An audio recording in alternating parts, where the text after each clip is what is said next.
Irmãos, nós estamos hoje com o pastor Eleazar Luiz Sintra com C. Duarte. Isso aí. Já se formou na Pedra de Guaratiba em 94? Não, 89. 88. Você formou em 88? Foi. Eu estou ruim de cabeça, então. Não. Ele se formou aqui na Pedra de Guaratiba em 88 e imediatamente foi para Belém do Pará, onde ficou 10 anos. Isso mesmo. Na rua Ceará 346, que é o endereço da Igreja Evangélica Congregacional de Belém. Bom. Ele tem uma experiência bonita lá em Belém, porque ele pediu a Deus que para cada ano que ele ficasse lá, ele conseguisse abrir um trabalho. Ele ficou 10 anos e Deus deu que ele abrisse 10 trabalhos. Mas ele tem uma história interessante do chamado dele, que ele resolveu fazer um negócio com Deus. Você sabe que Deus gosta de alguns negócios, né? Deus é um bom negociante. E aí ele disse, olha, tá bom, eu vou, o senhor está me chamando, eu vou. Mas eu quero acertar uma coisa com o senhor. Eu vou ver quanto é que é a mensalidade na pedra. Eu não lembro quanto era a mensalidade na pedra naquela época. Aliás, a moeda não era nem real, devia ser... Aí suponha que fosse R$ 250 a mensalidade, suponha. Isso é uma suposição. Né? Aí ele falou para Deus, 250 vezes 12 dá 3.000. 3.000 vezes 4 anos dá 12.000. Então, ele trabalhava como topógrafo.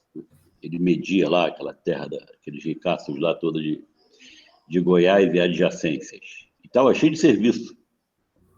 Verdade. Aí ele disse, então o senhor me dá 12.000, eu quero chegar em março lá de 85. Né?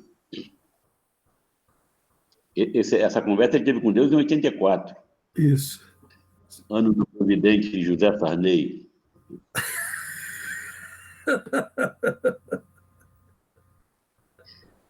Ano que a inflação chegou a 84% ao mês, segundo o governo. Quando o governo fala que é 84, é 840. Aí ele falou em 84 para Deus, eu queria que o senhor me desse 12.000, que eu quero chegar lá em março de 85 e pagar os 4 anos. Pronto. Quanto é que eu devo aí? 4 anos. Pau! Deus não falou nada. E ele pensou que isso fosse como povo de quem fala contente. Ai, ai. Só que Deus não mandou mais trabalho nenhum para ele em 84.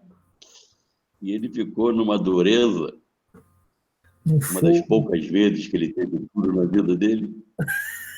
Mas ele veio assim mesmo para a pedra. E quando eu ia vencendo a mensalidade, lá para o dia 25, para o dia 30, até o dia 5, nunca ele orou tanto quanto naquela época. Você vê que dívida não é tão ruim assim, né? Faz você orar, pelo menos. Mas venceu os 4 anos. Aí foi para Belém, ficou lá 10 anos, ficou lá de 89 a 99, parece, não? Isso. Aí veio o DEM, veio ser o secretário executivo do DEM, substituindo a Sandra Roja. Sandra Roja é aquela lourinha de olho azul que você conhece bem. E ele ficou no DEM uns 7 anos. 8, né? 8 anos. 7 para 8. 8 anos. Ficou até 96. E aí saiu, aí foi pastor, aí foi diretor da Pedra, foi pastor em Nilópolis.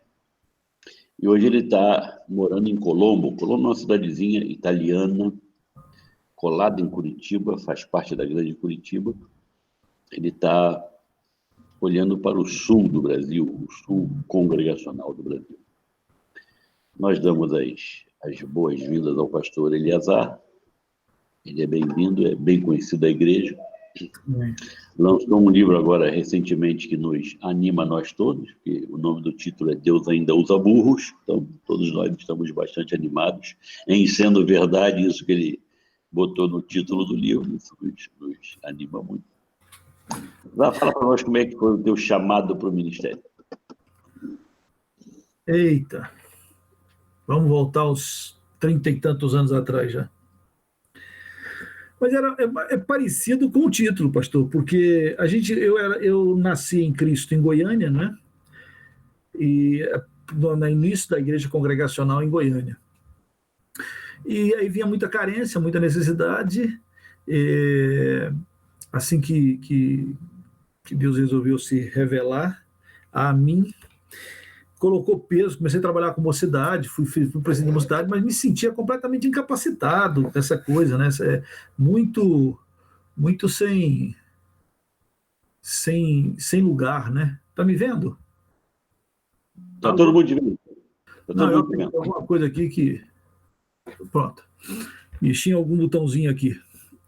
E aí eu me senti impotente, incapacitado, não sabendo a Bíblia, e achava que eu tinha que aprender a Bíblia. E eu achava que o único lugar que eu podia aprender rápido era o seminário. Eu achava muita coisa, né? Assim como eu fiz esse trato aí com Deus. Cheguei para Deus: se o senhor quer que eu vá para o seminário, então eu não tenho dinheiro, a igreja aqui não pode pagar, eu não tenho como sustentar lá, não conheço ninguém no Rio de Janeiro. Então o senhor vai me arrumar essa grana, o senhor vai me arrumar tanto trabalho que quando eu chegar lá no seminário eu vou ter dinheiro. Tá bom, falei que eu ia. Mas se aparecesse, era uma prova, né? Uma prova. E aí foi isso. No mês seguinte eu não ganhei nada, no outro mês muito menos, no outro mês foi uma tristeza. Aí eu entrei em crise. Eu entrei numa crise, não vou, Deus não quer que eu vá, Deus não quer que eu vá. Aquela mania da gente achar que Deus só está nas portas abertas, né? E não também, e por que não, nas portas que se fecham, né? Mania de achar só se as portas se abrirem que é a vontade de Deus. Às vezes as portas estão fechadas e é a vontade de Deus. No meu caso, o meu trato com Deus me deu uma agonia muito grande. E aí fui orar, fui para falar para Deus: Senhor, não vou, não tenho sustento, não tenho dinheiro, então é porque o Senhor não vai. Quanto mais eu falava não vai, me lembrei muito aquele texto de Jeremias, que quando eu falo, não vou pregar mais a tua palavra, e não vou mais pregar, veio um fogo. Eu fiquei numa agonia, agonia, que só passou no dia que eu orei e falei: se o senhor quiser que eu vá, eu vou, se o senhor quiser que eu fique, eu fico, mas eu quero paz. Quero paz. Quando eu diria que eu parei de fazer esses negócios com Deus, e eu falei de paz, aí me veio paz. E quando veio paz, me veio aquele negócio: vou para o seminário. Eu vou para o seminário. Não sei o que vai ser, mas eu vou para o seminário. Um passo de cada vez. Fui falar com a minha irmã. Falei: mana, estava orando e estou agoniado demais e não apareceu dinheiro, mas no meu coração eu vou para o seminário. Eu tinha o dinheiro da passagem para ir e o dinheiro da passagem para voltar. E para passar 2, 3 meses no Rio de Janeiro. Se não aparecer dinheiro, eu volto. Pelo menos eu passei 2, 3 meses lá no Rio de Janeiro. Aí minha irmã falou assim: eu já sabia que você ia. Eu falei: então por que você não me falou? Que eu estou aqui agoniado, desesperado, com a noia danada. E aí fui para o seminário. Mas então, fui para o seminário. A única coisa que eu tinha no seminário era aprender a palavra de Deus o máximo que eu podia e voltar para Goiás. Era tudo que eu tinha, né? De Deus. Eu não tinha assim: vai ser pastor. E o senhor sabe que ser pastor para mim não é fácil, porque eu tinha todo como se diz, uns traumas familiares nessa questão de ser filho de pastor que passou por lutas e perseguições tremendas. Então, para mim, ser pastor era um negócio meio complicado. Então, eu não pensava em ser pastor, não pensava em ser missionário. Só pensava nisso: aprender a palavra e voltar. Porque havia muita gente em Goiás que precisava, né? Na realidade, pouco fiz a Goiás, né? Depois disso, fui para lá. Então, foi mais ou menos assim, essa caminhada de chamado, de entender que Deus estava nesse negócio. E no seminário, aí as portas, eu diria, os horizontes foram sendo abertos, né? Os horizontes foram sendo abertos. E aquilo que eu pensava, vou voltar só para Goiás, quando eu estou terminando, voltar para Goiás não era uma opção, não era uma possibilidade. E, ao mesmo tempo, Deus direciona para ir para o norte, para ir para Belém do Pará. E para lá fomos. Ficamos lá aqueles 10 primeiros anos.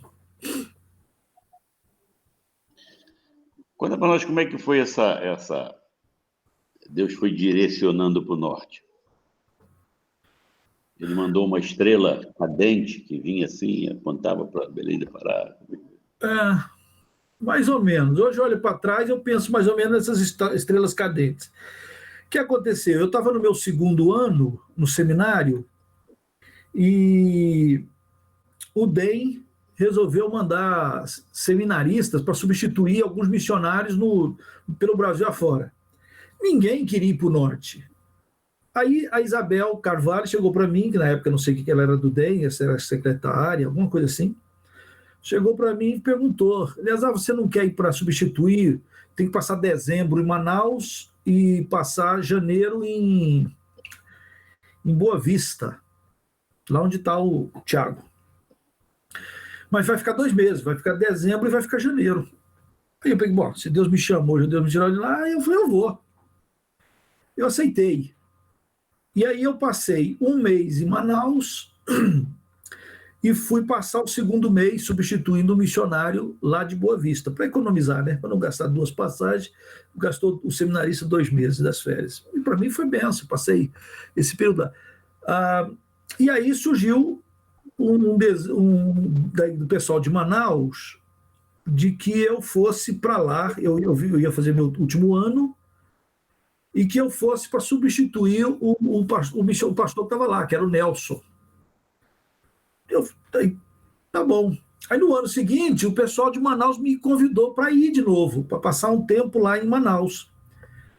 Aí eu peguei e falei assim, isso no meu 3º ano do seminário. Aí eu peguei e falei assim, tá, tudo bem, mas eu não quero voltar de avião, não, eu quero voltar de barco. Eu quero vir de barco de Manaus até Belém. O pessoal achou que era maluquice, e de certa forma era, mas era uma... Eu falei assim, eu não conheci nada da Amazônia, de avião você não conhece nada. Aí peguei o barco, pegamos o barco e descemos 4 dias até Belém. Em Belém do Pará, a gente conheceu a igreja de Belém, conheceu uma congregação que existia, fui lá, conheci o pastor Serafim, passei 2 dias, 3 dias, e de lá pegamos o ônibus e fomos embora para o Rio. Passou o meu 4º ano no seminário, no final do meu... No final, não. E aconteceu vários problemas em Manaus, que também as portas não deram certo lá em Manaus. Né? O pastor que estava lá deu problema, enfim. E eu estava no meu último ano, comecei a orar. Já tinha aprendido que certos tratos com Deus eu fazia, que era uma besterol, mas aí eu fiz um trato bom com Deus. Eu falei para Deus, falei, Senhor, tu sabe que eu sou burrinho, que eu não entendo direito, eu tenho dificuldade de entender a voz do Senhor, então eu queria fazer um pedido para o Senhor. Eu não queria um monte de convite, eu queria um convite até setembro. Não queria 2 ou 3, porque não, eu queria um convite só para mim, mas eu queria até no mês de setembro. Aí, estamos orando, e nada. Quando chegou na segunda quinzena de setembro, Nilson Braga, que era alguma coisa do DEM, estava lá, passou na pedra, não me lembro o que era lá, chegou para mim e falou assim, Eleazar, já pensou em Belém do Pará? Penso nada, pastor, estou orando. No final de semana, pastor Vanderli, que era presidente da União, e eu fazia estágio com ele lá em Nilópolis. Quando ele veio me conversar, que o pastor Serafim ia sair de Belém, e que não sei o quê. Você não poderia orar para ir para Belém? Eu peguei, gente, posso orar. Exatamente naquele período que eu tinha pedido para Deus, misericordiosamente, Deus mandasse um pedido. Aí a gente orou, teve paz no coração, começou a entender que era a vontade de Deus para ir para Belém. E foi assim. E aí fomos parar em Belém do Pará. onde ficou 10 anos. 10 anos. O que é engraçado de ficar em Belém? Já era. Hã? Pode falar. Não, o que é engraçado em Belém é que eu tinha, a cada 4 anos, eu tinha crise. Qual era a crise? Eu não sei qual foi o professor de seminário na minha época lá na Pedra que falava, um tempo bom para ficar na igreja é 4 anos, 4 anos é um tempo bom. Depois, e aquilo ficou, acho que ficou na minha cabeça. Então, de 4 em 4 anos eu tinha crise lá em Belém do Pará. Acho que meu tempo aqui acabou, meu tempo acabou. E aparecia até convites para sair, mas nunca saía, mas sempre tinha crise. E aí, quando chegou a 10 anos, fiquei lá 10 anos, a igreja estava numa situação interessante, o trabalho desenvolvendo, cada ano a gente abria um campo missionário, cada ano a igreja abria um trabalho, e a igreja fez um plano para os próximos 10 anos, maravilhoso. Eu fiquei tão empolgado com aquilo que eu falei para Deus, Senhor, estou pronto para ficar aqui o resto da minha vida. Amo isso aqui agora, amo o Norte, amo Belém, amo o Pará, vou ficar aqui o resto da minha vida, estou pronto. Aqui, para esse plano, eu estou pronto para ficar aqui. Foi só eu falar que estou pronto para ficar.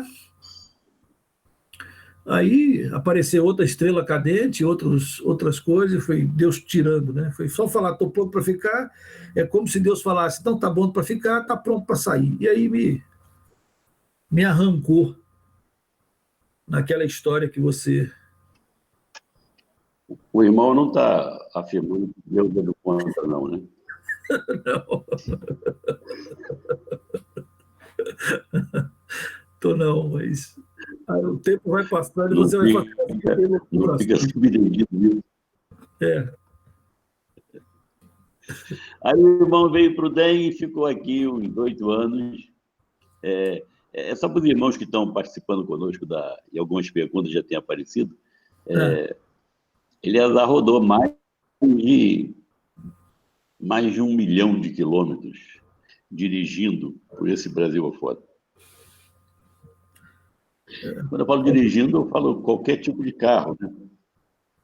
Ele tinha um Monza. O Monza era o Salmo 23. Já leram o Salmo 23, aquela parte que diz, ainda que eu ande pelo vale da sombra da morte, era o Monza dele. Não era ainda que eu ande pelo vale, ainda que eu ande no vale da sombra da morte, era o Monza dele. Ele saiu de Belém do Pará e veio parar aqui no Santa Catarina.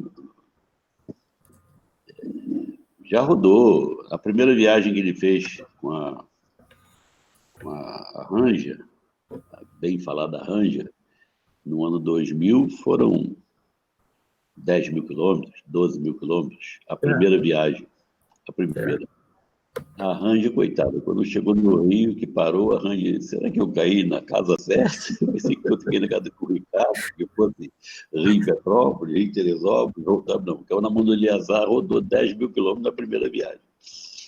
Aí ele veio e trabalhou como secretário executivo do Departamento de Missões da Junta Geral. E rodou esse Brasil todo. Sim. Eu acho que o último estado que ele faltou pisar foi Mato Grosso do Sul. Uma vez que nós fomos dali ao Paraná, em Guaíra, nós entramos no Mato Grosso, bom, acabou o que estava faltando, não falta mais. Aí ele saiu do DEM, e aí ele dirigiu um ano, não sei se chegou a um ano, o Seminário da Pedra de Guaratiba. 1 ano e meio, mais ou menos. 1 ano e meio, Pedra de Guaratiba, e depois foi ser pastor na igreja de Nilópolis, onde ele ficou 7 anos? 8 anos. 7. E aí encasquetou com o Sul. Conta para nós como é que começou esse negócio do Projeto Zero. O que é o Projeto Zero, Lisa?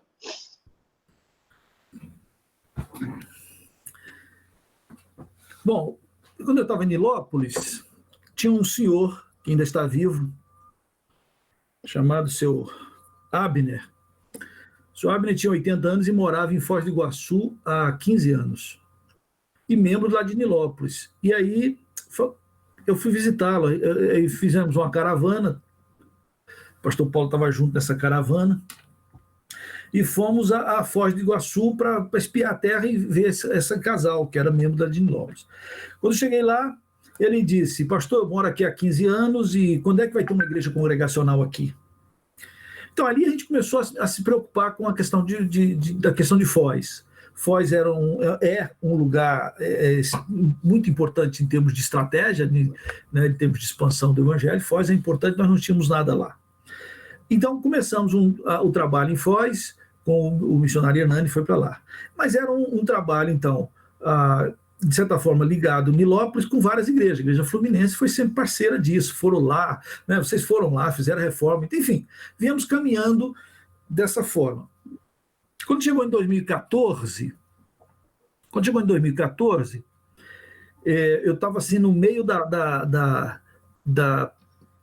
me pediram para eu liderar o projeto Nilson Braga novamente, não tinha ninguém, enfim, um rolo lá, e eu caí de paraquedas no Nilson Braga em abril, para o projeto acontecer em julho, quer dizer, ano de Copa. E eu falei: Senhor, tem misericórdia, só o Senhor mesmo. Naquele ano, naqueles meses de corrida, de preparação, eu tive um sonho. E eu não sou desse negócio de ficar sonhando. Assim, quando eu falo de sonhar, não estou falando de apenas dormir, esses sonhos corriqueiros. Estou falando de alguma coisa especial, um sonho de revelação, alguma coisa assim. Mas naquele dia eu sonhei e eu não conseguia mais dormir. Eu acordei e não conseguia mais dormir, só pensando naquilo que eu havia sonhado. Então, e tudo que eu sonhei é o que a gente está querendo acontecer a nível de projeto zero. Eu sonhava exatamente com o que está acontecendo. Veio tudo. Veio o nome, Projeto Zero, veio o lema, que era até que o último ouça. Tudo isso veio. Eu acordei com isso. Eu acordei com essas coisas. Mas eu não pensava em termos de missão. Eu pensava assim, que era alguma coisa que até ia acontecer dentro do projeto Nilson Braga. E quando acabou o projeto Nilson Braga, em 2014, eu parei de ser o líder do projeto. Então, em 2014, o pessoal, muito obrigado, valeu, e outro irmão assumiu. E aí eu fiquei assim meio sem saber o que era aquilo, se aquilo era sonho ou se aquilo era alguma coisa de Deus para a minha vida, para a nossa vida. Nisso, alguns irmãos vieram para conversar comigo, falaram assim: pastor, aquilo que o senhor falou, não pode parar, não pode morrer. O Hernani veio no Rio de Janeiro, e estávamos conversando, aí eu falei: Hernani, tive um sonho, assim, papapá. E aí o Hernani ficou: poxa, vamos fazer isso, vamos fazer. E estávamos nós conversando, aí de repente entra uma irmã na igreja, lá no escritório, no escritório da igreja de Nilópolis, entra uma irmã, o pastor estava lá em casa orando, e aí Deus mandou vir aqui falar com o senhor. Pode falar. Eu estou falando que o senhor, eu vim aqui para falar para o senhor que o senhor precisa fazer um projeto, mas não dependendo dos outros, um projeto, ou melhor, não um projeto que o senhor... Peguei e falei: irmã, só estava escutando a nossa conversa aqui? Não, estava orando, e Deus mandou vir aqui falar isso para o senhor. Eu peguei: tá bom, obrigado, valeu. A irmã foi embora, e aquilo ficou ecoando. Então vamos fazer o que nós chamamos de mutirão. Vamos fazer aquele primeiro mutirão. E Deus abençoou, e juntamos ali em Foz, em 2017, 72 irmãos, né, em Foz. 72 pessoas. Foi gostoso, foi abençoador, foi muito bom aquele movimento, aquele mutirão. Quando chegou no final do mutirão, o pessoal chegou para mim e falou assim: e agora, pastor? O que nós vamos fazer? Eu não sei o que é para fazer. Eu achava que era para fazer só isso aqui. Aí o grupo pegou: não, vamos fazer outro. Vamos fazer de novo, ano que vem. Então vamos, se vocês querem, a gente faz de novo. Pronto, fizemos um segundo mutirão lá em Foz de novo, em Foz do Iguaçu. E aí, naquele ano de 2018, no ano de 2017 para 2018, eu comecei a entender que o meu tempo estava acabando na igreja de Nilópolis. Meu tempo acabou ali. Eu estava 7 anos e comecei a pensar que o tempo tinha acabado. E aí eu ficava pensando, Senhor, para onde, para onde, para onde? A Juliana pegou e falou assim, você não acha que nós estamos orando errado? Eu peguei orando errado, eu peguei, como assim? A gente está perguntando para Deus se é para que Deus mostrar um lugar para a gente ir. Você não acha que a gente devia perguntar para Deus se é para sair de Nilópolis? Porque se é para sair, Deus vai mostrar o lugar. Agora, se não é para sair, a gente está orando equivocadamente, já querendo um lugar quando Deus não quer que a gente saia. Tá bom, então vamos orar. E aí, naquele ano, muitas coisas aconteceram, muitas coisas que foram confirmando que o nosso tempo em Nilópolis tinha acabado. Mas não sabíamos para onde e o que fazer. E comuniquei à igreja, no finalzinho do ano, no início de dezembro, novembro, final de novembro, dezembro, eu comuniquei à igreja de Nilópolis, olha, meus irmãos, meu tempo aqui acabou. Eu vou fazer o Projeto Zero, o mutirão lá em Foz, e volto, entro em férias, mas meu tempo aqui como pastor da igreja acabou. Então vamos organizar para a igreja escolher novo pastor, etc, etc. Mas você vai fazer o quê? Não, aí Deus não falou ainda, Deus só falou que é para acabar. Porque até então, o Projeto Zero era apenas uma reunião, um grupo, um negócio assim. Quando chegou no meio de janeiro, no meio do projeto lá em Foz do Iguaçu, o segundo, foi decidido que nós íamos fazer em Alegrete, o próximo. As coisas começaram a tomar um vulto. E aí entrou essa questão de fazer daquele projeto, daquele mutirão, de fato, uma missão. A ideia, o sonho do Projeto Zero e do nome do Projeto Zero tem a ver não com, assim, 1, 2, 3. Eu já falei isso na igreja aí, mas é bom a gente repetir. O Projeto Zero, para nós, o título, o nome Missão Projeto Zero, é que Projeto Zero é o nosso alvo, né? A gente que gostaria muito de fazer zerar aquilo que ainda resta. A gente quer participar dessa movimentação missionária, tanto falada. Eu lembro quando, há 20 e tantos anos atrás, que você falava, como ainda presidente da União, ainda faltam algumas capitais, alguns estados que nós não temos igreja, não temos campos missionários. Então nós temos que terminar isso, nós temos que completar isso. E ainda tem tanta terra para ser conquistada, mas a gente precisa conquistar. Quer dizer, quantas nações indígenas ainda restam, quantas cidades aqui no sul do Brasil, quanta carência ainda. Pô, nós temos que fazer zerar. Então, fazer zerar é terminar aquilo, a tarefa ainda não acabou. Né? E nós precisamos terminar essa tarefa. Precisamos conseguir falar como Paulo falou, completei a carreira. Então, completar a carreira é zerei. Né? Quando chegar ao final da carreira, eu zerei. Quer dizer, é tudo que Deus preparou, planejou para a igreja, para nós. Então, qual é o plano de Deus para nós? O plano geral, o plano macro, é que a gente prega o evangelho a todas as nações, povos, tribos e línguas, não é isso? Esse é o plano macro para a igreja, não é só para mim, mas eu quero fazer parte, nós queremos fazer parte disso, queremos movimentar gente para que isso aconteça. E aí surgiu outra pergunta, mas nós temos que começar por algum lugar. Por onde começamos? Por onde? Para onde a gente vai olhar?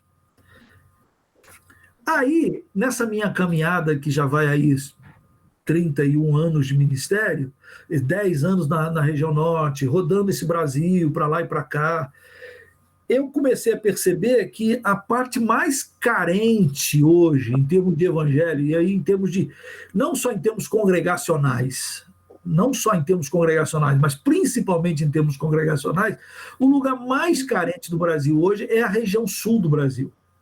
Né? Você que conhece muito bem sabe que passou a cidade de São Paulo,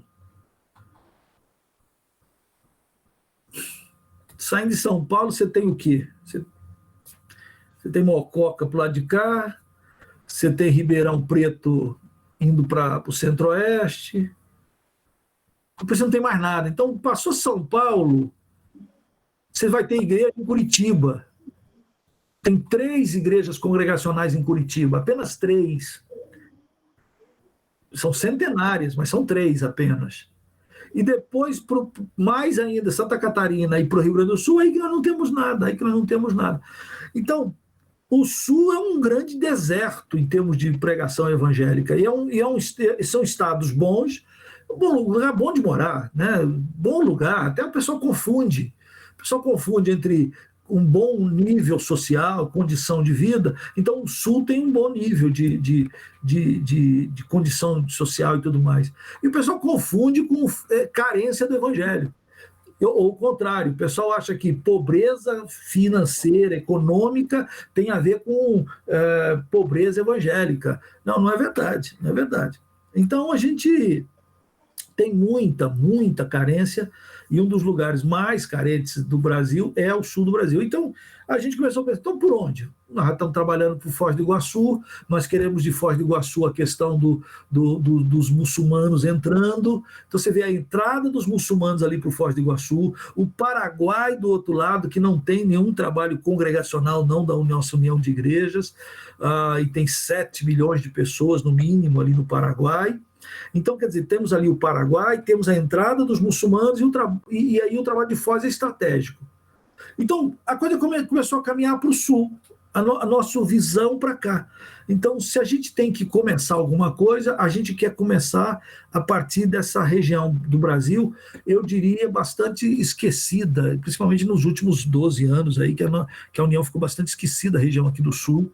As igrejas aqui no sul não são grandes, são pequenas. Nós não temos nenhuma igreja com mais de 100 membros. Talvez a igreja de Água Verde tenha numericamente 100 e poucos membros, né? Mas fora disso, todas são igrejas pequenas, né?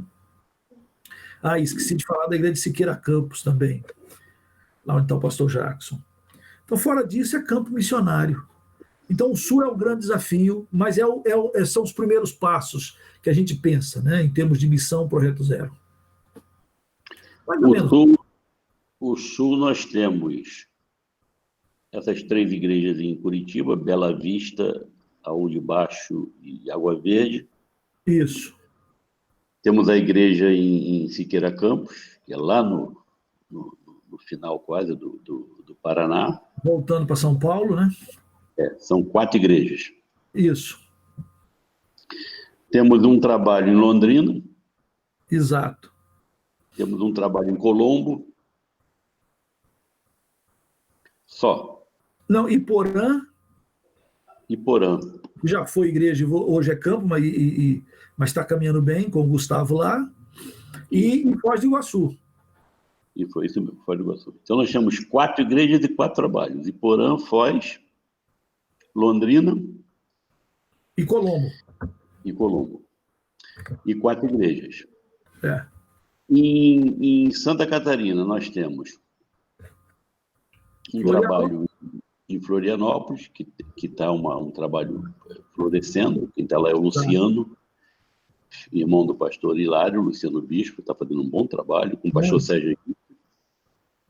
E tem um trabalho em Joinville, onde o filho do pastor Eliasar está, o Felipe. Exato. Eu venho orando já uns 3, 4 meses por Itajaí. Até perguntei para o Luciano se tinha alguém para Itajaí, mas nós começamos a ter um negocinho lá em Indaial, mas não foi para frente, né? Não foi. Então, o que temos em Santa Catarina é Floripa e Joinville. Exato. Semana passada, o Celso, pastor Celso, mandou uma mensagem dizendo que o filho dele, negócio de futebol, provavelmente viria jogar num time em Itajaí. Não veio ainda por causa desse negócio fechou de novo Santa Catarina, ele parou ainda.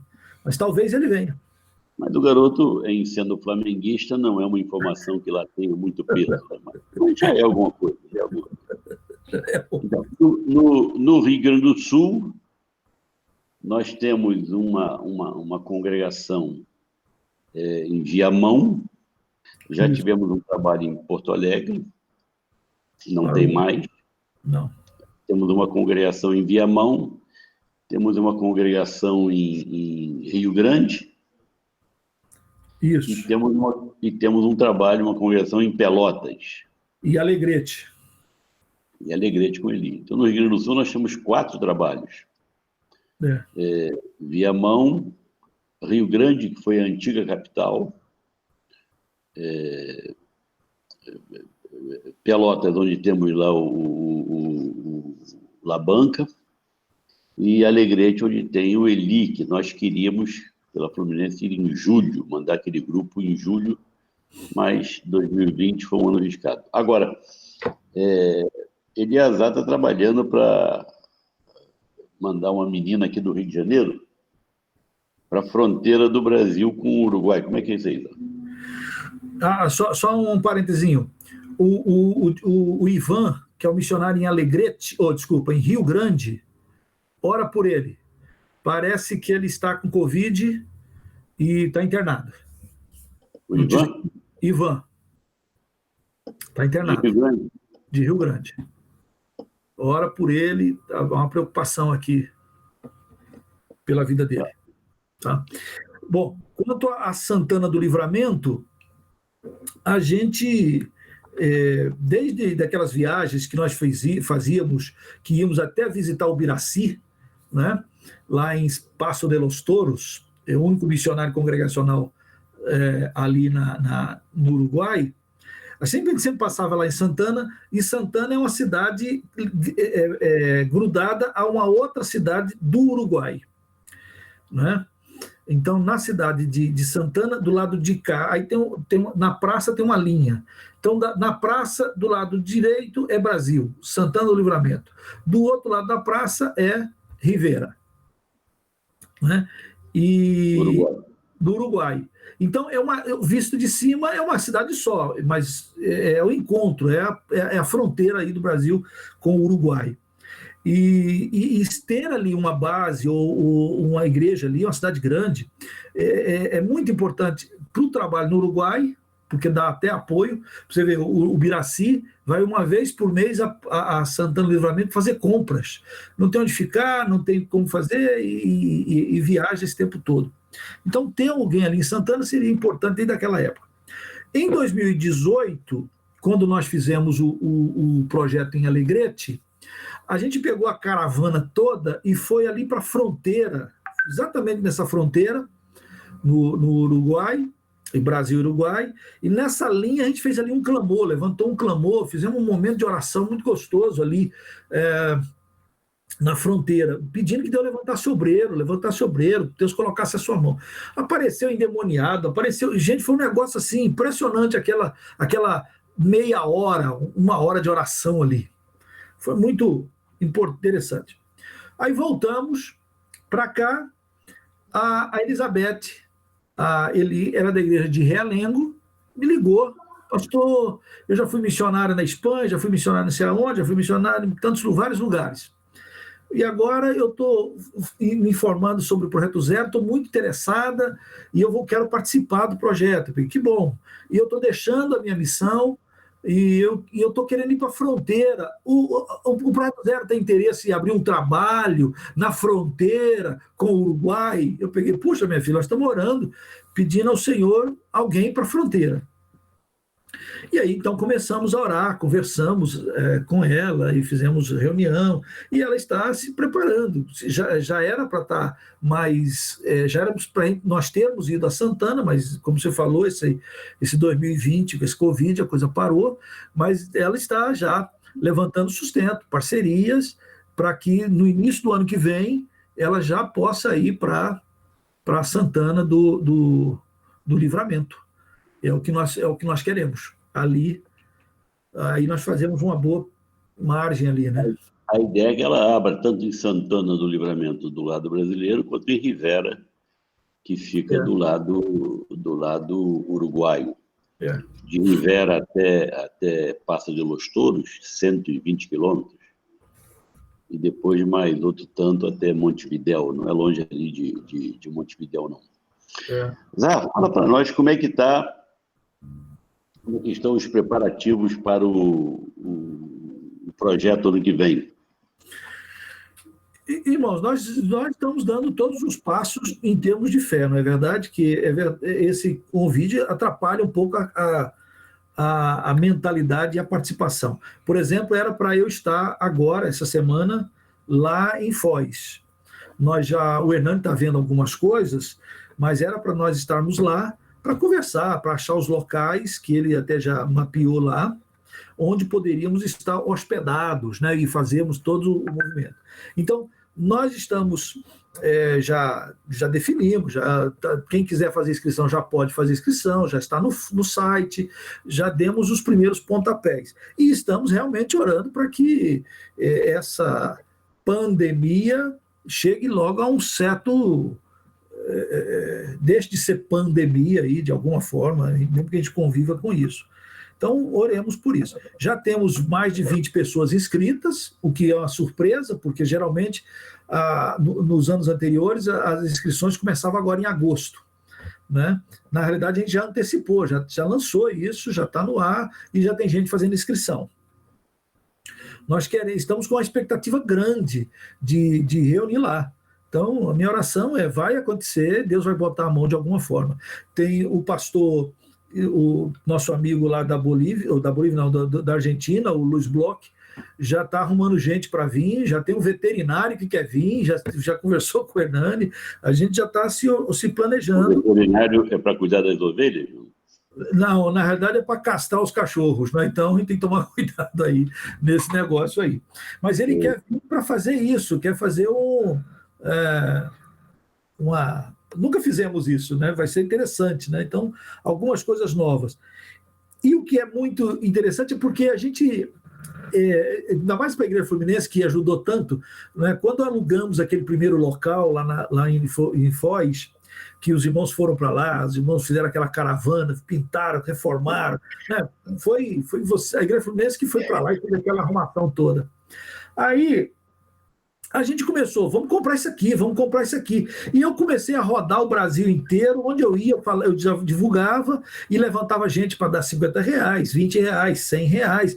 E pessoas começaram a contribuir para a gente comprar o local em Foz, né? Que era um templo de 15 por 23 metros, era um espaço, não era um espaço muito grande. E o valor nem era tão... era alto para nós, porém, para o local em si era um valor barato. Mas a gente chegou a R$50 mil e não saía de 50 mil. Aquilo me deu agonia, porque batemos na casa dos 50 mil e não aparecia mais dinheiro. Eu peguei, Jesus, o que está acontecendo? E o senhor não quer aqui nos dar aquilo, porque o dinheiro, o senhor é o dono do ouro e da prata, por que a gente não consegue? Aqui eu entrei na crise. Até que, um certo momento, eu peguei, bom, senhor, está na tua mão, está na tua economia, e descansamos no Senhor naquilo, ficamos alugando e guardamos o dinheiro. E ficou lá, parado. De repente, quando menos a gente esperava, surge uma possibilidade maravilhosa, que é um pastor de lá, que tinha uma igreja que tinha sido o terreno, 1.000 metros quadrados, não é doado, é tipo um comodato, né? Foi cedido pela prefeitura um terreno para ser uma igreja evangélica, não pode ser outra coisa.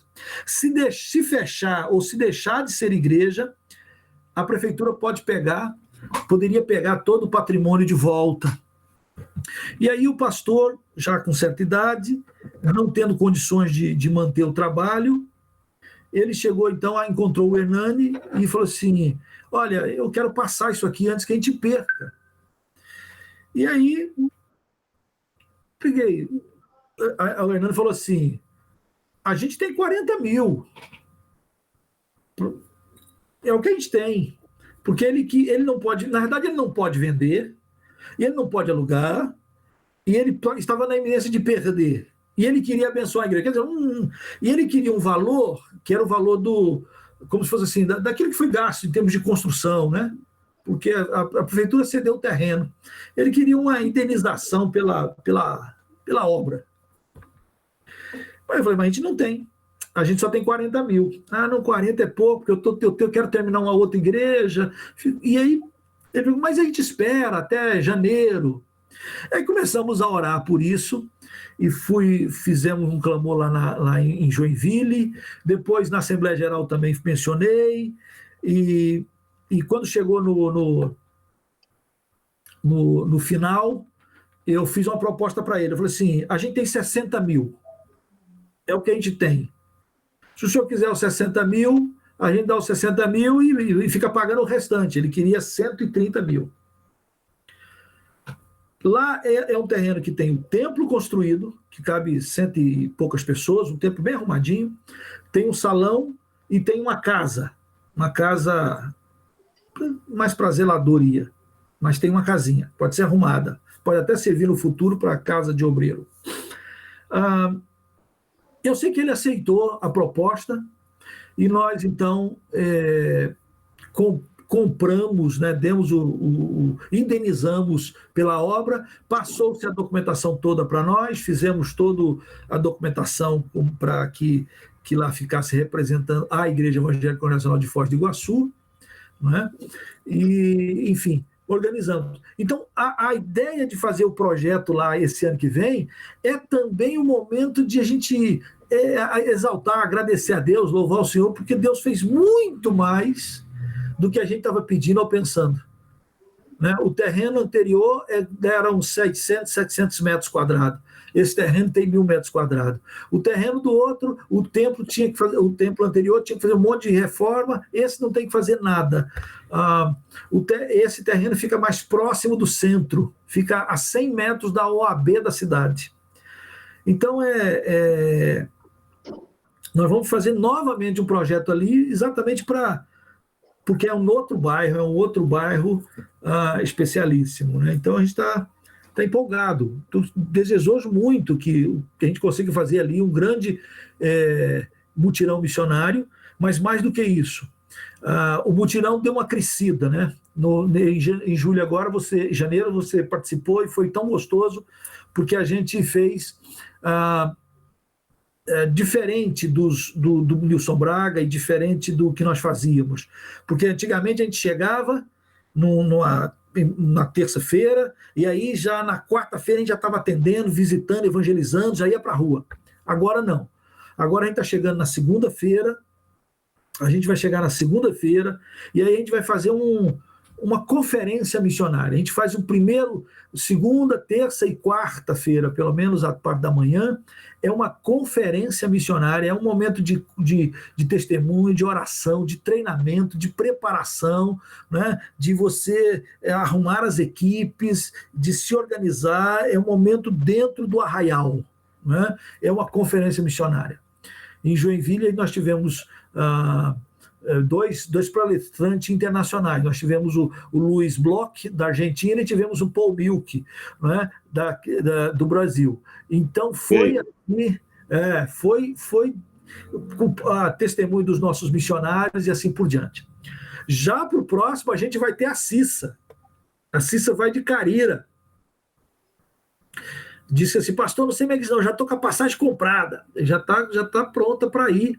Então, Cissa também vai estar conosco lá, compartilhando as histórias e a vida dela, também nesse nosso projeto lá em Foz. Então, eu estou com expectativa de que seja realmente...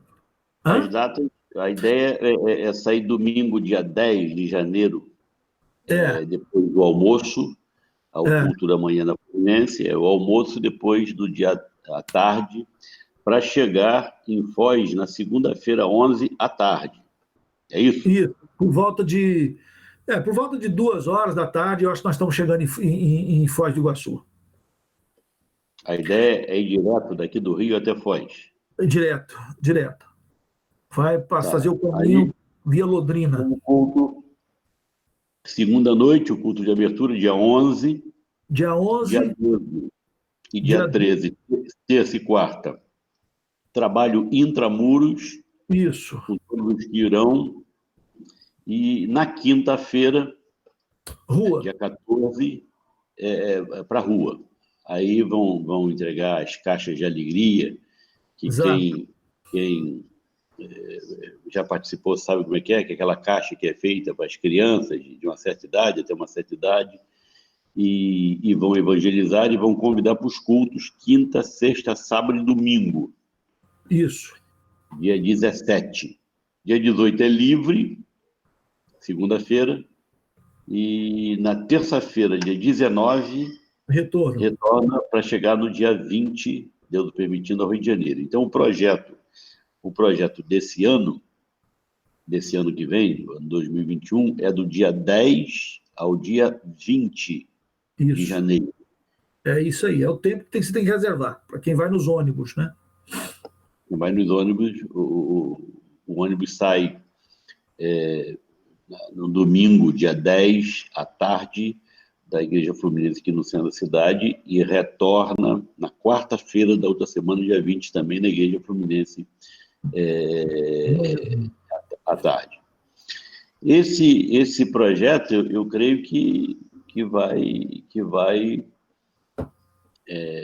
ser bem marcante em relação aos outros. Por exemplo, o pastor Luiz Bloch, que é de Córdoba, na Argentina, que está um frio, ele mandou um zap para mim, que Córdoba está um frio horroroso. Ele está muito animado, ele já falou aí que está pensando em trazer um grupão com ele, até um médico, veterinário, essas pessoas. Ele é muito envolvido com a obra evangelística. Sim. Ele veste de palhaço, vai para a rua, e trabalha com criança, Ele e gostou muito da experiência que teve lá conosco em janeiro passado em Joinville. Certamente vai gostar de Foz. Foz, você sabe, Foz é a tríplice fronteira. É o Brasil de um lado, a Argentina do outro e o Paraguai do outro. Foz realmente é uma cidade estratégica em termos de América do Sul. Nós temos algumas igrejas congregacionais na Argentina e no Paraguai, mas nenhuma delas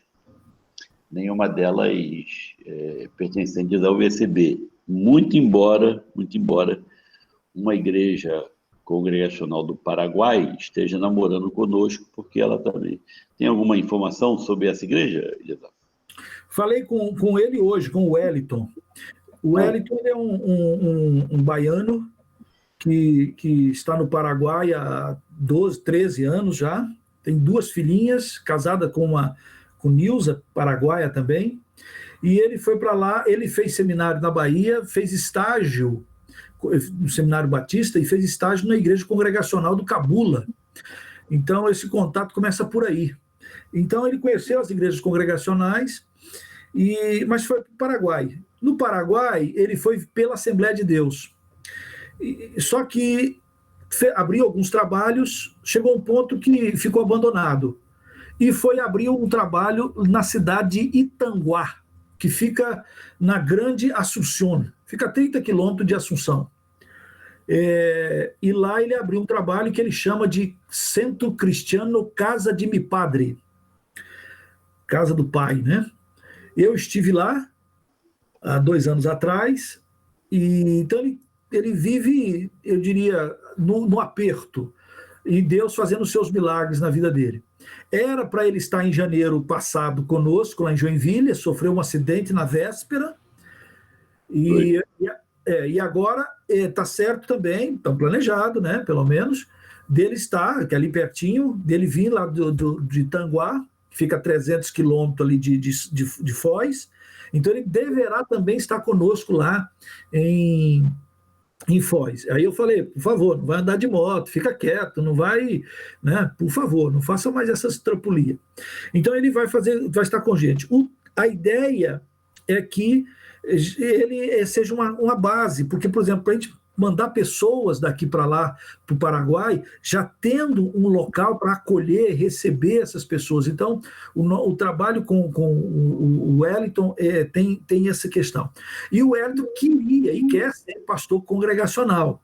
E aí nós temos um pequeno probleminha. Ele falou, pastor, se eu for pastor congregacional da União, eu tenho que batizar por aspersão? Eu peguei e falei, tem. Mas você tem problema com isso? Você acha que o batismo de aspersão... Não, eu não tenho problema nenhum. Eu posso batizar por aspersão tranquilo. O problema, eu estou preocupado, é que aqui no Paraguai, ninguém batiza por aspersão. Nem a presbiteriana batiza por aspersão aqui no Paraguai. Todo mundo batiza por imersão. Já está na hora de alguém começar, né? Então, pois é, mas eu estou com medo de eu começar isso e o pessoal me chamar de seita. Então, tem um problema extra. Eu peguei, cara, isso demora. Para você ser pastor congregacional, leva um tempo. A gente tem muita caminhada pela frente para trabalhar. E aí, a gente está nisso. Então, primeiro, ele agora se torna um missionário da missão Projeto Zero, né? E a gente está querendo fazer esse meio de campo. Né? Mas eu não sei como é que vai ser esse processo. Eu não sei ainda como é que vai ser esse processo. Né? Ando até pensando em ligá-lo às igrejas congregacionais da Argentina. Porque as igrejas da Argentina batizam por imersão. Aí eu não tenho problema. Mas eu não sei como é que vão fazer. Ou a gente criar o ISCP, né? União das Igrejas Congregacionais do Paraguai. Mas aí a gente vai ter que ver isso mais na frente. Por enquanto, a gente tá fazendo esse caminho de mão dupla. E eu quero levar gente para lá. Quero levar pessoas para o Paraguai e ter um local para acolher. Então, por exemplo, se alguém fala assim, eu tenho um chamado para ir para o Paraguai. Eu falo, legal, então, em vez de ir para a fronteira ali, onde já está o Hernani, a gente pode colocar ele lá dentro mesmo. Né? Porque ali na fronteira é uma coisa. Né? Aliás, acho que o que tem pouco ali na fronteira são paraguaios de fato. Né? Mas lá dentro, lá perto de Assunção, é um outro... É literalmente o país, né? É complicado. Eu não estou dizendo que os paraguaios ali da fronteira são falsos. É parecido. Tem paraguaios ali muito mais brasileiro e árabes de todas as franquias. Como é que foi a adaptação? Você morou em Belém, que é um lugar quente, né? Era floresta. Depois morou no Rio de Janeiro, que vez ou outra faz um calorzinho. E agora está em Colombo, que é preciso usar uma camiseta ou duas, às vezes. Como é que está sendo a adaptação? Tal. Na realidade, foi engraçado. Quando a gente veio para cá, graças a Deus, a gente veio no período do calorzinho, isto é, do clima ameno. Né? A gente não veio como agora, no período do frio, do inverno daqui. Eu vim no ameno. E aí a gente foi se ambientando. Né? Foi aprendendo a usar umas outras roupas, usar um cirolão. Nossa, tem que comprar uma cirola. Eu falei, que raio de cirola é isso, Jesus? Não, parece uma meia calça, você bota por baixo, porque isso vai esquentar, tá certo. Quer dizer, teve que ter todo esse processo, né? Para ir aprendendo e reaprendendo. O que eu acho impressionante é que o brasileiro não, o ser humano, ele realmente se adapta a qualquer coisa, né? Eu acho que se adapta com o passar do tempo. Alguns com mais facilidade, outros com menos facilidade. Uma coisa que eu senti muito aqui no Sul é que, eu não sei explicar direito. Por exemplo, eu sou goiano, morei lá em Belém. Belém tem uma religiosidade, uma idolatria muito forte. Belém tem problema com familiares e até uma fama de muita imoralidade e tudo. Eu acho até que é mais fama do que verdade, mas tem. Belém tem muitos problemas familiares, famílias despedaçadas, enfim. E de repente eu vim parar no Sul, que parece ser mais organizado, mais arrumadinho. Mas a sensação minha é que eu nunca senti tanta opressão. Eu nunca senti tanta opressão quanto eu sinto aqui. Parece tudo bem. Assim, não é nenhum problema de alimentação, não é um problema de não tem uma explicação. Como é que eu posso dizer isso? Eu falava isso e falei isso para o Filisberto, todas as vezes que eu falei, Filisberto, aqui é diferente, sei lá. Aí, quando ele veio para cá agora, ele está nesse processo mais de adaptação. Esse dia para trás, ele falou assim, agora que eu estou entendendo o que é que você falava. Porque está tudo normal, está tudo bem, aparentemente está tudo, mas ao mesmo tempo uma opressão. Né? coisas surgindo do nada, problemas, não sei o quê. E você fala assim, mas de onde vem isso? A sensação muito densa, muito complicada. Então, o Sul tem essa carga, não é? Tem um quê que às vezes faz o sol, que é uma delícia, né? Um sol que o pessoal chama de sol de geladeira. Você sai, aquele sol, céuzão azul, sol, mas está frio. Mas quando fecha e fica nublado, e fica um dia, 2 dias, uma semana nublado, eu vou dizer para você, vai dando uma sensação assim de agonia, né? Eu fico imaginando aquelas pessoas que têm tendência à depressão, né? É complicado, é difícil. Mas eu acho que dá para adaptar. E eu acho que foi mais fácil para mim, por exemplo, faz calor, você tira a roupa e continua com calor. E você liga o ar-condicionado, depois você fica preocupado com a conta do final do mês, você não vai dar conta de pagar aí no Rio. Eu não sei o que é ar-condicionado aqui, né? Que não precisou. Não precisa disso.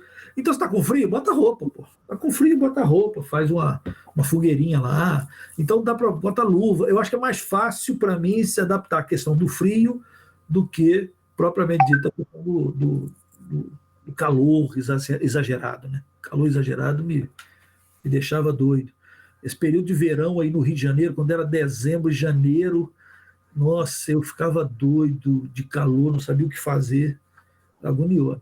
Então, para cá, nesse ponto, o clima é ameno, é gostoso, é bom, não vejo problema, não. Não foi problema. Irmão, o pastor Eleazar trazendo para nós as imensas possibilidades do Sul, especialmente do Sul congregacional. Sem dúvida, sem dúvida. São Paulo, nós temos, em todo o estado de São Paulo, que tem mais de 500 municípios, nós não devemos ter 50 igrejas em todo o estado de São Paulo. Que tem mais de 500 municípios. Curitiba, Paraná, nós temos 4 igrejas. 3 em Curitiba, pequenas, e uma lá na fronteira com São Paulo, Siqueira Campos. Aí temos um trabalho em Iporã, que já foi igreja, uma das primeiras, que hoje é congregação. Temos esse trabalho em Colombo, que agora vai se reunir nas casas. Em Colombo já tivemos uma quase igreja. E temos o trabalho em Londrina, onde o nosso irmão Moaes está lá. Paraná, estado rico, imenso. Rio Grande do Sul, Porto Alegre é a capital brasileira que tem o maior número de centros de macumba. Eu jurava que era Salvador, não é Porto Alegre.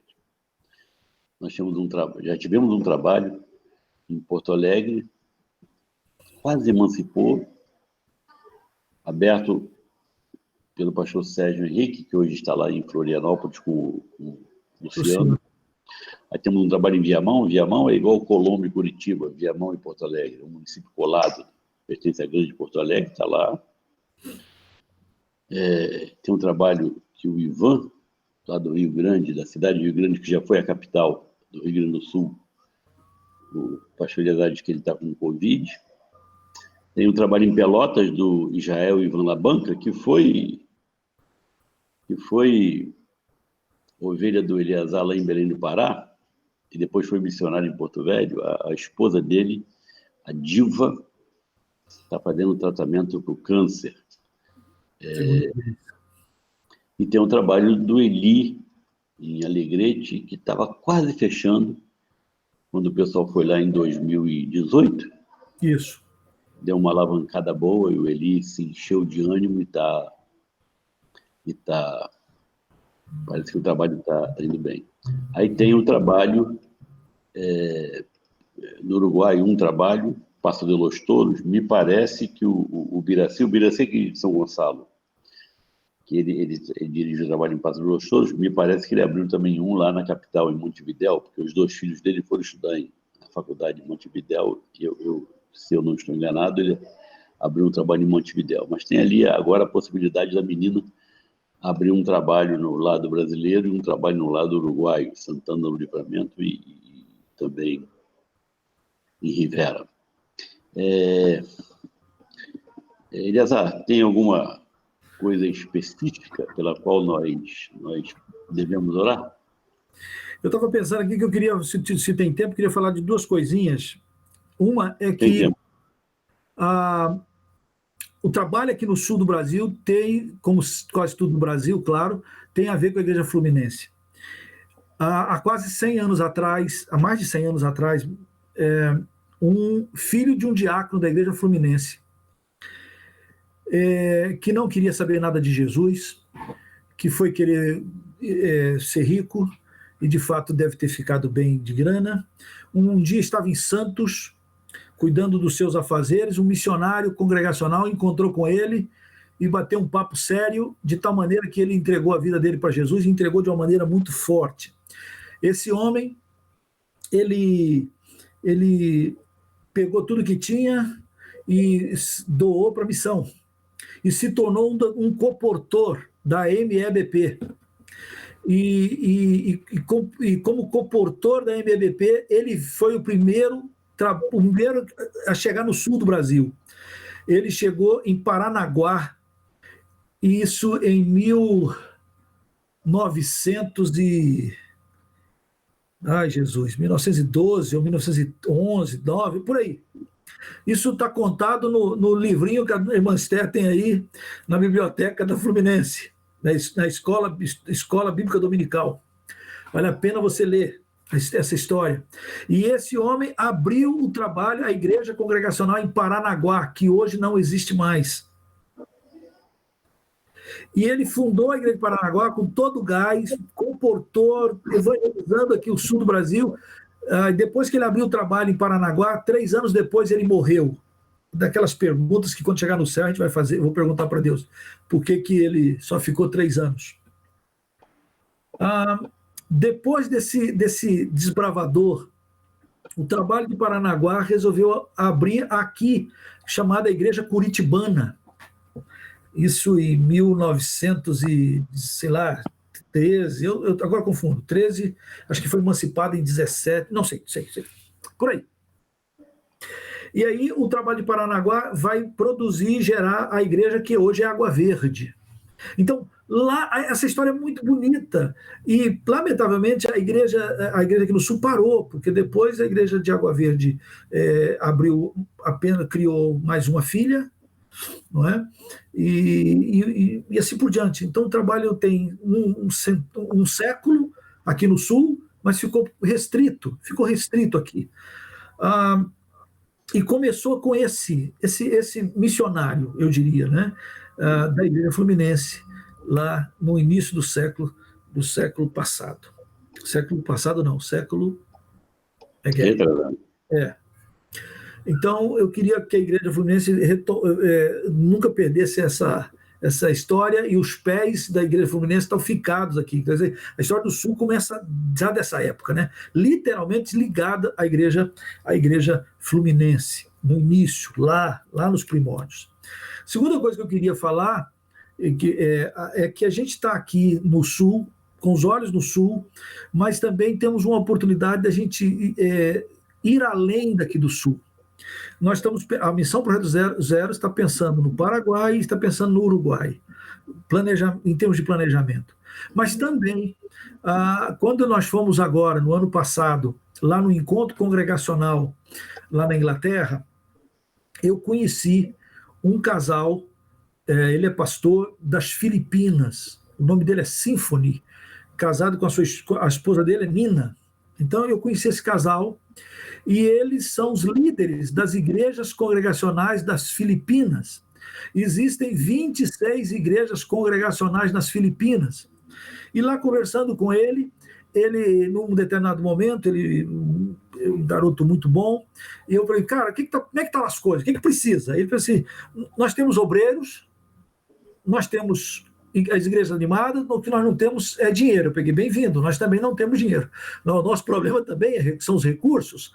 Aí brinquei, ri um pouquinho, conversei com ele, e aí perguntei assim, mas quanto você precisa, ou quanto é preciso para sustentar um missionário nas Filipinas? Ele pegou e falou assim, para sustentar um dos nossos missionários, nós precisamos de $100. Eu peguei e falei assim, precisa de quanto? $100. E eu pensei que meu inglês é horrível, eu pensei que eu não estava conseguindo entender, pensei que deve estar falando um valor maior, mas eu não estou conseguindo entender. Pedi para ele escrever, ele escreveu, né? $100. Eu falei assim, com $100 eu sustento um missionário aí, autóctone, filipino, crente, aí, congregacional, eu faço isso, ele faz.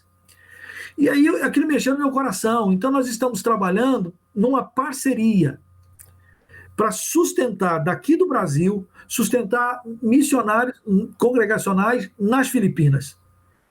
Né? As Filipinas têm mais de 107 milhões de habitantes.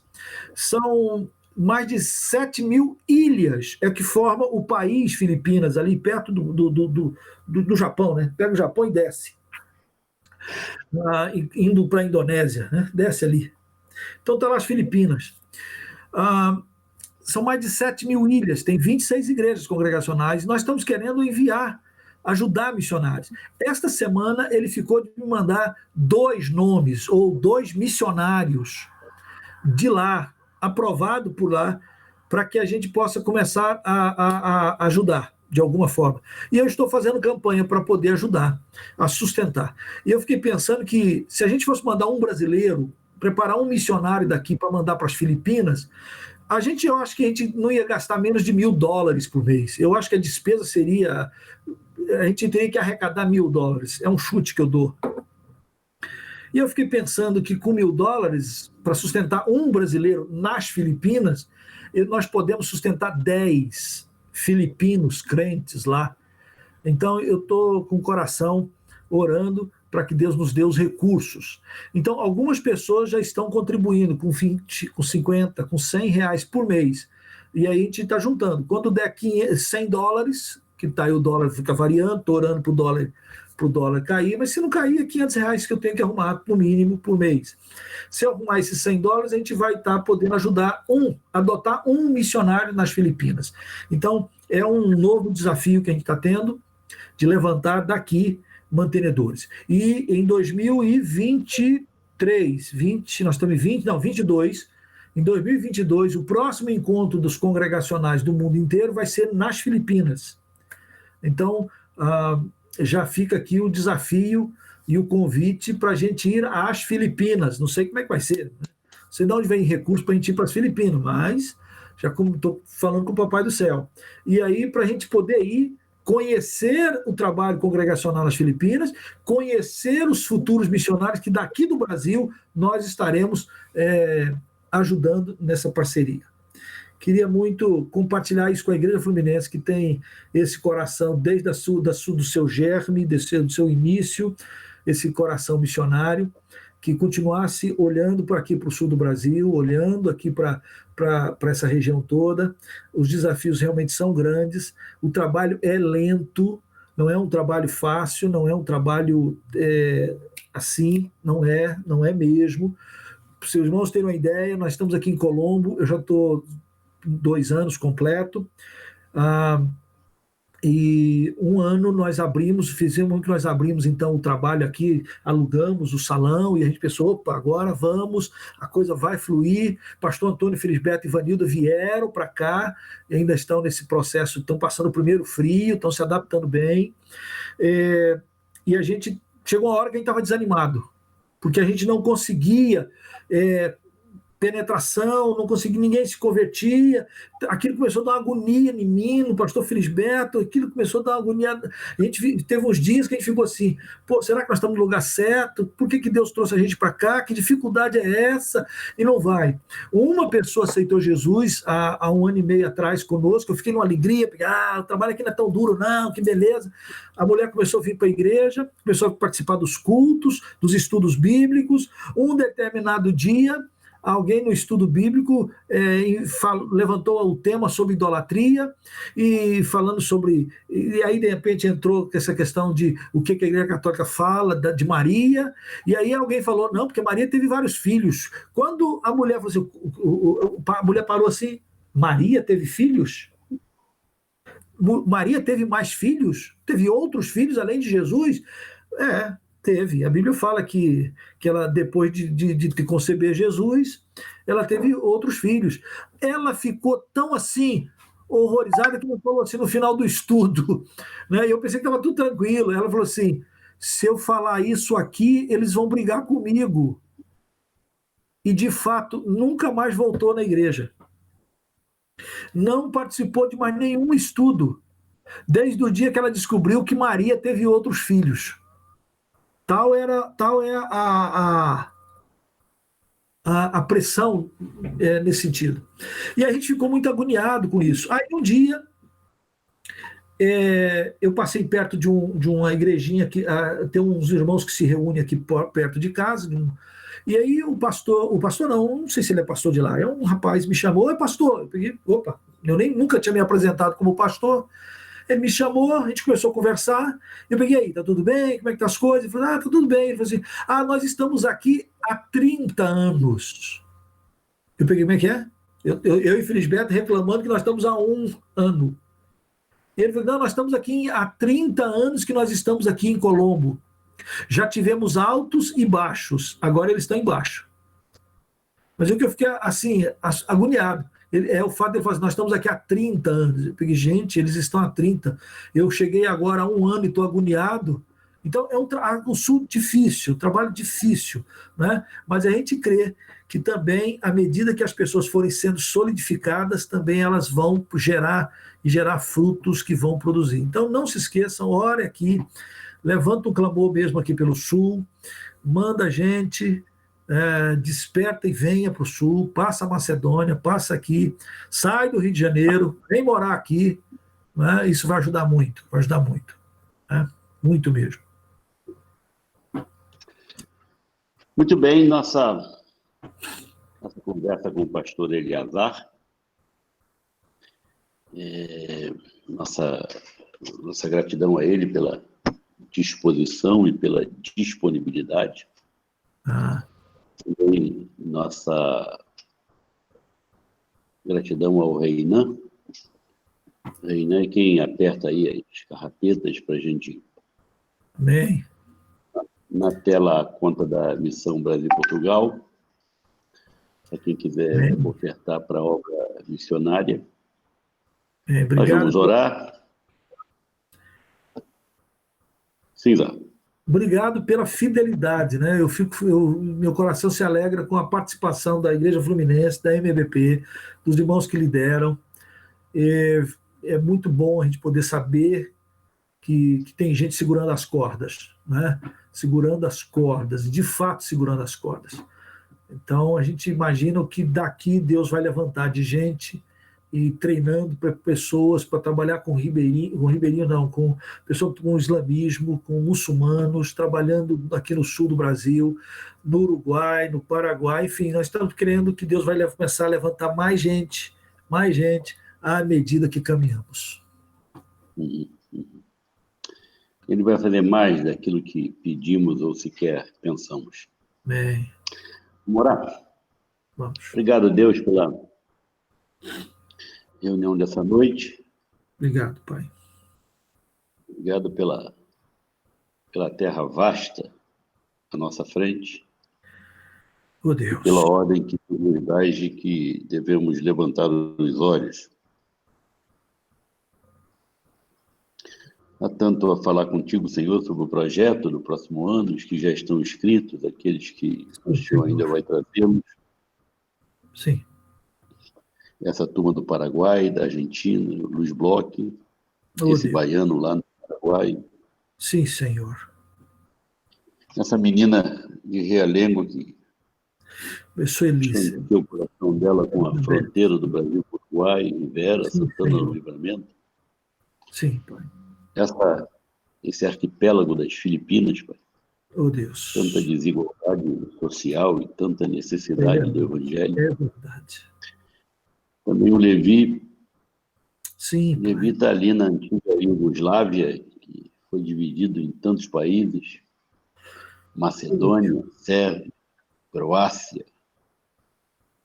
E toda vez que ele fala comigo quase todo dia: Paulo Leite, aqui não tem pregação do Evangelho, Paulo Leite.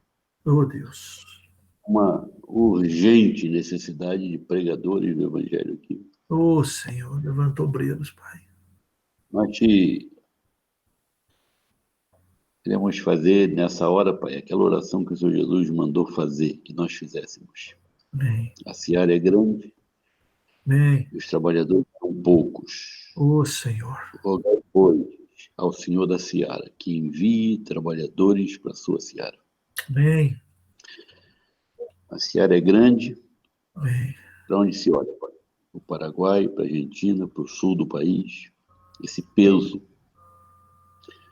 Quantas vezes nós nos enganamos achando que o pobre, o miserável, o faminto, Oh, Senhor. ele tem propriedade do Evangelho? Tem também, Pai, tem também. Oh, Deus. Mas o rico, o bem estabelecido, o classe média alta, o classe média, aquele que come bem, Oh, que Jesus. come 3, 4 vezes por dia, que toma café, que troca de carro, que compra casa própria, que tem 3, 4 armários cheios de roupa dentro de casa, Oh, Senhor. inúmeros pares de sapato. Esse também é pobre, cego, miserável e duplo. Senhor. Está gordinho, satisfeito, alimentado, mas a alma está vazia, está pura. Está caminhando para o inferno. Verdade. E acha que é melhor que o outro. Também precisa do Evangelho, Pai. Verdade. Então, o Evangelho é a solução, Senhor, a solução do céu. E nós queremos pedir que essa conversa dessa noite tenha aberto os nossos olhos, Oh, Jesus. feito nos balançar em nossa zona de conforto, Oh, Deus. que olhemos mais para a necessidade dos outros do que para o nosso próprio bem-estar, É verdade, Senhor. sabendo sempre, sempre, que de nós o Senhor cuida, tem cuidado. Louvado Aleluia. seja o teu nome. Aleluia. Louvado seja o teu nome. Nós te agradecemos essas histórias bonitas daquele filho do diácono. Oh, O Deus. livro Lembranças do Passado mostra Oh, para nós Oh, Deus. a conversa que teve com um missionário séria, Oh, Deus. daquilo que o Senhor já havia plantado no coração dele, talvez através do pai, É verdade. e o Espírito soprou, É e verdade. o fogo veio, Pai, e foi abrir em Paranaguá. Glória a O Deus. Senhor fez, o Senhor faz, o Senhor continua sendo o mesmo Deus, que Aleluia. não muda, que não muda, que não muda. Aleluia.